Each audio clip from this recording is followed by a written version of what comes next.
Synoatriální uzel generuje impuls k vyvolání kontrakce srdce. Tento impuls se šíří dolů k základně komorového myokardu a vede ke kontrakci srdečního svalu od základny směrem k vrcholu. Kontrakcí komorového svalu srdce pumpuje krev do lidského těla přes aortu. Na povrchu srdce se nacházejí koronární tepny.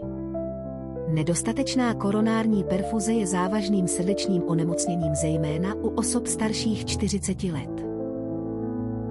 Ucpaná koronární tepna vede k nedostatku kyslíku v části komory zásobované postiženou tepnou. To může vést ke vzniku patologického ložiska nepravidelných kontrakcí.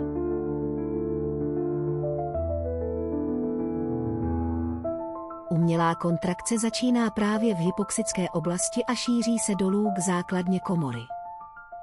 Jedná se o srdeční stah v obráceném směru. Tento stah je obvykle také předčasný, proto se nazývá předčasná kontrakce.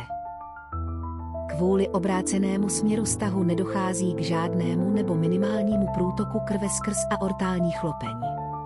Výtok krve nahromaděné v komoře je tímto způsobem blokován. Předčasné komorové kontrakce mohou mimo jiné poukazovat na přítomnost ischemické choroby srdeční.